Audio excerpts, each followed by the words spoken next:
The line-up for tomorrow with the champions Portadown starting at home to Bangor, and the Ports will have to be careful there. Glenavon, Glentoran and Linfield should all be winners, and so too could Omatown at home to Newry. Meanwhile, Derry City are in Waterford this weekend. With only 2 points from their opening 3 games, City must win against a team who are bottom of the table.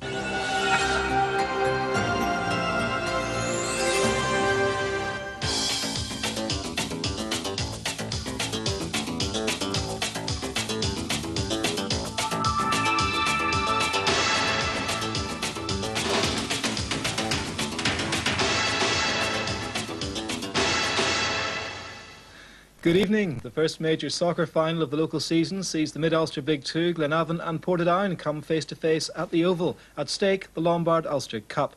Well, can the league champions Portadown stem the Glenavon goal rush? They've scored 33 already this season. With his views on the match, the man for the big occasion, Malcolm Brodie. Well, Portadown's main forte is an exceptionally strong defensive setup. They concede very little at the back, particularly in the central part of the defence, and I think that they will be quite capable of coping with those Glenavon forwards, but it will be a titanic struggle.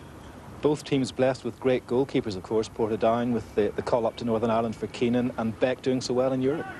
Yeah, they can be spectacular on the day.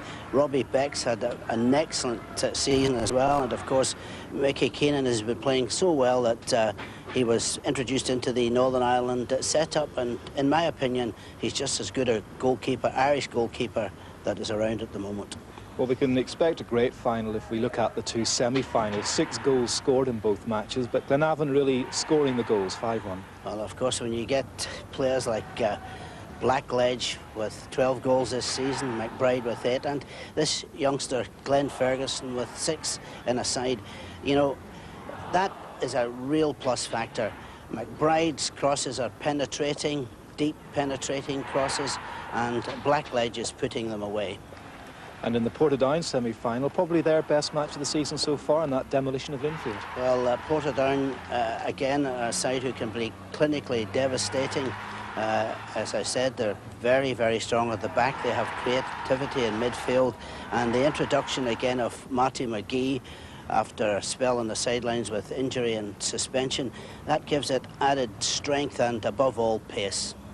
And at the weekend, of course, Paul Doolan doing the business, getting his first goal for Portadown. Well, Doolan has taken a long time to settle. That's only but natural when you come into a new team, but he's a very, very talented player. And last week in Setúbal, I could see the first glimpse of his extraordinary talent, and I'm told too that on Saturday he played in top-class form. It's going to be an unusual and exciting atmosphere at the Oval tonight, Malcolm. What are you expecting from this big match between the Mid-Ulster Big Two? Well, I feel that the impact of the Mid-Ulster clubs in Irish League football over the last 6 months has been a stimulus, and they are playing at such a level that I think the non-committed must come out and see them. It should be a night of outstanding entertainment. And the final kicks off at 7:45 tonight at the Oval. Linfield getting themselves in a tangle. Fraser doesn't! Brilliant goal! Sandy Fraser's classic strike in the semi-final win over Linfield.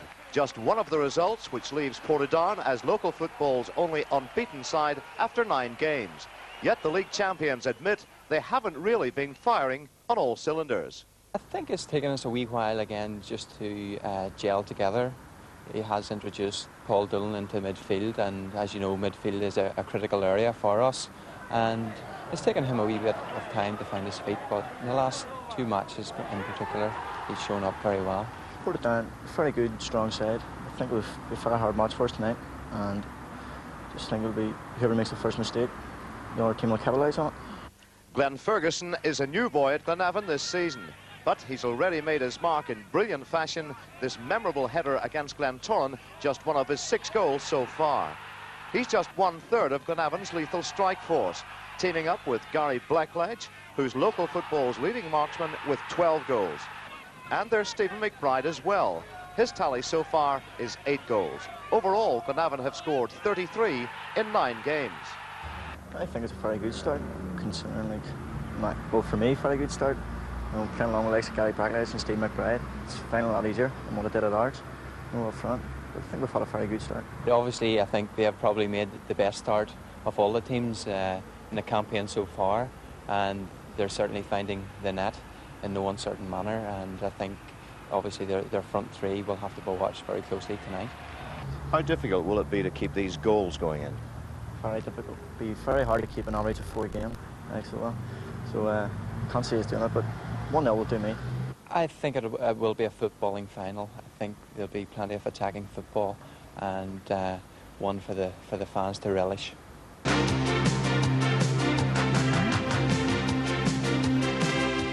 The fans are arriving at the Oval for a Big Two Cup final, but it's not the Blues and the Glens. In the Ulster Cup, the balance of power has moved to mid-Ulster, and this evening it's Portadown against Glenavon. And it's the first time the clubs have met in a Senior Cup final. Glenavon, they've really set the local scene alight this season. Losing only 1 of their 9 games so far, they've hit no less than 33 goals in those 9 matches. The dressing room is where they talk about scoring. It all happens out on the pitch. 2-0 to Glenavon as McCann puts in the free kick. Tab gets it away. McBride the lob. Blackledge the finish.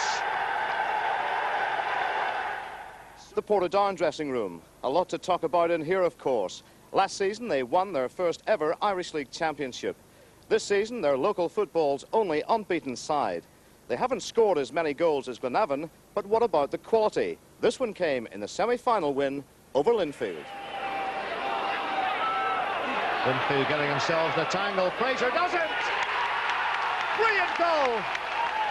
And let's hope we get a few like that this evening. Hello and welcome to the Oval for both the fans and Ulster Television. It's the first major cup final of the new season. And the balance of power, well, it certainly has shifted. And tonight it's the battle of the Mid-Ulster Big Two, Portadown against Glenavon in the Ulster Cup decider. And on paper, it has the makings of being a classic.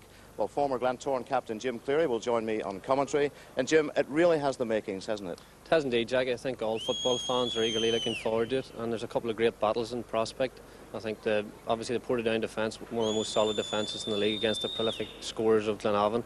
Midfield should be very, very interesting, and obviously Portadown's own front line of McGee, Cowan and Fraser will have a tremendous battle against the Glenavon back four. So all in all, I hope we're in for a real treat. I think we should be, Jim. Thank you very much indeed. Well, both teams come into this final with a few injury problems, so let's see how they're lined up. Roy McCready was the Portadown doubt, but his ankle knock has stood up to the test and he takes his place in midfield. And the interesting thing here, which must have set the Portadown supporters talking, McCready returns at the expense of striker Marty McGee, who's on the bench. So the striking job left to the two Scots, Sandy Fraser and Steve Kahn. And looking at Glenavon, striker Stephen McBride's ankle injury has responded to treatment, and he'll join Gary Blackledge and Glenn Ferguson in the search for goals. So the only change from the team which beat Ards on Saturday is at right back. Dean McCullough coming in for Gareth Davies, who is cup-tied. The referee tonight, Mr. Fred McKnight. All a bit untidy in there. It ends up with McBride. Oh, good run from the big fella. Blackledge is in the middle. He had to turn, he had to jump, but he wasn't too far away from the target. Great play by McBride. Great run by McBride indeed, Jack, and a great cross. I think Blackie probably be disappointed he didn't hit the target. He got a free header at it, maybe should have done a little better.